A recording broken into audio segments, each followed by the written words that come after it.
Muy bien, dividimos el video en dos partes para no es que no estuviera tan cargado. Y en esta parte vamos a continuar. Estábamos con el costo del capital de las acciones comunes. Ya habíamos terminado de sacar ese costo de capital y nos quedamos en la parte del costo de las ganancias retenidas. Aquí en el costo de las ganancias retenidas, que va a estar representada por las siglas KR, aquí voy a explicarles por qué es igual al costo de capital de las acciones, ¿sí? De las acciones comunes. En esta parte, el costo de las ganancias retenidas, se las voy a leer tal cual. Como sabemos, los dividendos, todos los dividendos que se pagan, vienen de las ganancias de una empresa. Y su pago se realiza en efectivo a los accionistas comunes. Y este pago disminuye las ganancias retenidas que tiene la empresa, obviamente, porque de ahí tomamos, de hecho, cuando ustedes vean los proyectos o cuando estén presupuestando algo, siempre que digan se pagaron dividendos, tú los vas a restar de las utilidades retenidas, ¿sí? Porque de ahí es donde se sacan. Entonces, vamos a suponer que una empresa necesita cierto monto de financiamiento con acciones comunes. La empresa tiene dos opciones en relación con las ganancias que tiene retenidas. Una, puede emitir acciones comunes adicionales por ese importe y pagar los dividendos a los accionistas con las ganancias retenidas. O dos, puede incrementar el capital en acciones comunes reteniendo las ganancias, es decir, sin pagarle los dividendos en efectivo por el monto requerido, ¿sí? Sé que se queden los dividendos ahí invertidos. En un sentido estrictamente contable, la retención de las ganancias aumenta el capital en acciones comunes, de la misma forma que lo hace la venta de las acciones comunes adicionales. Entonces, el costo de las ganancias retenidas, que es KR, para la empresa es igual que el costo de una emisión equivalente suscrita de acciones comunes adicionales.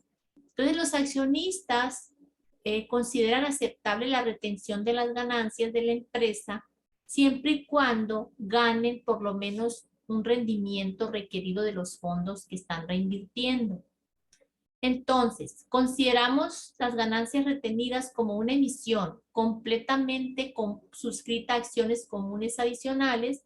Entonces, podemos decir, podemos establecer que el costo de las ganancias retenidas de la empresa, que es KR, es igual al costo de capital de las acciones comunes, ¿sí? Que acabamos de determinar. ¿Por qué? Porque las acciones, las ganancias retenidas, pues vienen, ¿sí? Están ligadas a la parte de la emisión de acciones comunes. Pues entonces, este costo de las ganancias retenidas, pues es igual, lo vamos a considerar igual que el KS, por cualquiera de los dos métodos que lo saques. Que ya dijimos que si lo sacas por los dos, pues haces un promedio, o lo bien eliges uno de los dos. Pero en este caso, pues las ganancias retenidas van a ser, el costo de las ganancias retenidas pues va a ser igual al costo de las acciones comunes. ¿Ok? Nada más era esto. De hecho, este punto es también meramente informativo, ¿ok? Puede venir en alguno de los ejercicios que te pregunte y pues tú vas a tener el dato de que va a ser igual al KS, ¿ok? Muy bien. Perfecto. Vamos a pasarnos ahora ya estamos en la recta final. Vamos a determinar el costo de capital promedio ponderado. Este es un costo muy utilizado, se lo deben de saber, porque a decir verdad, pues hay financiamientos, la empresa va a tener varias, en su estructura de capital, va a tener varias opciones, no nada más una, va a tener diversas fuentes de financiamiento y hay que calcular, y cada una con sus respectivos costos de capital. Entonces hay que calcular el costo promedio, ¿verdad? El costo de capital promedio ponderado. Y eso lo vamos a hacer en este momento. ¿Ok? Muy bien. ¿Cómo se determina? Bien fácil, ¿eh? Es el costo de capital promedio ponderado, CCPP. y lo vamos a representar por K, costo de capital promedio ponderado. Aquí es igual a multiplicar la parte proporcional. Por ejemplo, suponiendo que tienes la deuda, varias deudas, ¿no? La deuda a largo plazo, acciones preferentes de capital y tienes acciones comunes, suponiendo que tienes esas, pues tú vas a sumar tantas como deudas tengas, pues. Entonces, vas a poner la WI, quiere decir que es la proporción. Si tienes 3, pues va a ser esas 3, por ejemplo, te tiene que dar el 100% la proporción, ¿sí? La proporción la puedes determinar si tú dices, aquí es el 100, por ejemplo, aquí, en el dato, es el 100%. Está constituido por deuda a largo plazo, que representa el 40% de sus deudas. Acciones preferentes representan el 10%. Y el capital en acciones comunes representa el 50%. Cuando no les den este dato, pues ustedes también lo pueden calcularlo. ¿Cómo se calcula? Pues si te dan las cantidades, suponiendo que esta fueran, no sé, 100,000, esta fuera 10,000, esta 200,000, sumas el total, suponiendo que te den 500,000 y nomás divides 100,000 entre el total, 10,000 entre el total, o 60,000 entre el total, y te va dando los porcentajes, la proporción, te va a dar el 100%, obviamente. De ahí viene en caso de que no venga el dato, ¿de acuerdo? Entonces, si dicen, ay, no, es que no me dio el porcentaje, pues ustedes lo pueden sacar, no se alarmen. Todo esto también se utiliza cuando hacemos proyectos de inversión, que determinamos el costo de capital de las fuentes de financiamiento y vemos en qué proporción nos estamos financiando ya sea con externos o con aportaciones o así, ¿no? Entonces, quedamos que el W era la proporción. En algunas fórmulas se las pueden encontrar la W como una P, ¿sí? Por proporción. Y la K, por ejemplo, aquí dice WI por KI más WP, que es esta, por KP y así. Se la pueden encontrar como P1, P número 2, P número 3 y así. Entonces, es diferente. La fórmula puede tener otros numeritos aquí, pero en sí es la misma, es nada más tu proporción, multiplicarla por la tasa. Por ejemplo, este K quiere decir que es el costo de la proporción de la deuda. Este acá es el costo de la proporción de las acciones preferentes. K, proporción de acciones comunes. Y te vas, pues dice O hasta N, o sea, N deudas, pues. Entonces vas a tener tantas sumatorias de estas como deudas tengas aquí. A lo mejor tienes como 5 o 6, pues van a ser 6 de estas. ¿Sí me explico? Entonces, les decía que esta pueden encontrarla como una P y esta acá como es un costo, es un porcentaje, algunos lo ponen como una I, pues. Entonces ya, como interés, pues. Entonces, aquí como estamos utilizando la K como costo de capital, KS, casi lo estamos poniendo, pero le estamos poniendo K. En fin, vamos a continuar. Vamos a ver los datos que nos da el ejercicio. Continuando en la misma empresa, estamos capturando. Ya tenemos el costo, ya tenemos el cálculo de todas las deudas. ¿Se fijan? Hicimos el cálculo de la deuda antes de impuestos, después de impuestos, del capital común, del capital preferente. Entonces, como tenemos esas tres, vamos a determinar el costo de capital promedio ponderado. ¿De acuerdo?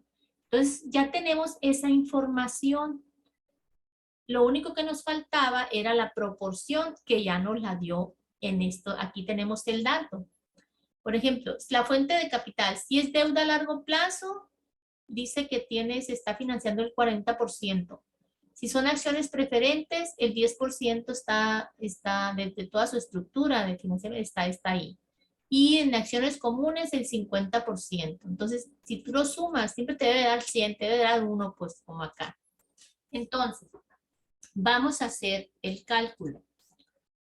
Vamos a hacer un cuadrito como este. Aquí está la fórmula y es más fácil verlo representado así con un cuadrito como este. Les voy a decir que es más fácil. Entonces, aquí está la deuda a largo plazo, acciones preferentes y capital en acciones comunes, ¿ok?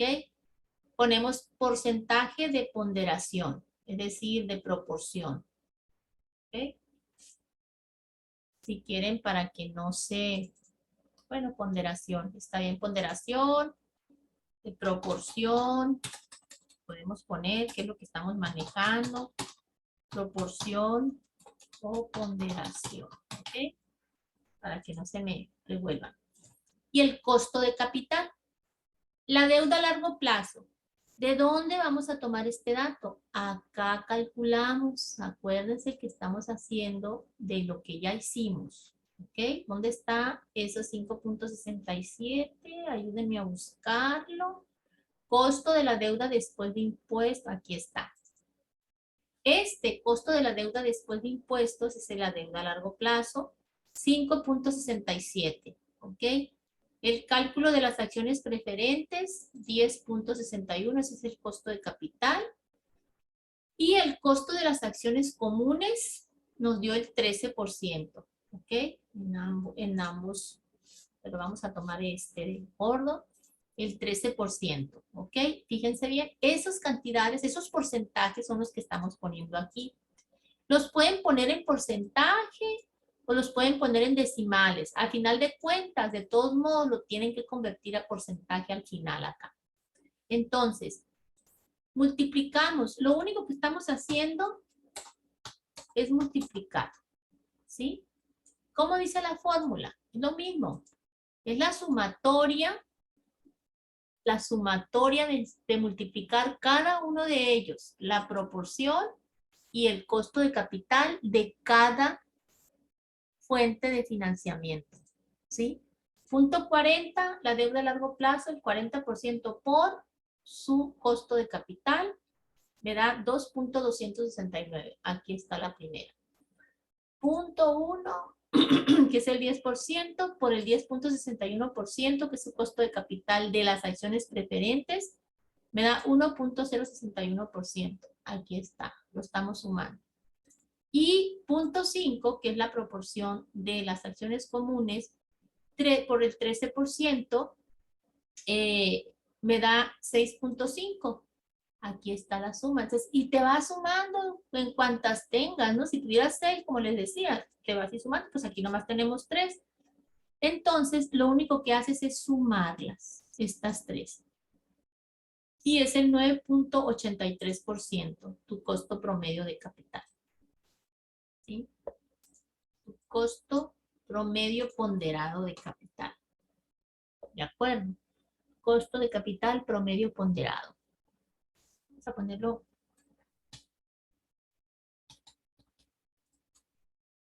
¿De acuerdo? Así es como se determina. ¿Verdad que se visualiza mejor así en un cuadrito que así?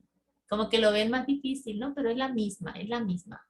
Este es esto. Esta otra parte es este es este, y así te vas. ¿De acuerdo? Entonces, aquí sería todo en relación a la explicación de cómo determinar los costos de capital en forma individual y el costo de capital cuando tienes varias fuentes de financiamiento. ¿De acuerdo? Eso es lo que hoy, este día, en este video, ustedes han aprendido. ¿De acuerdo?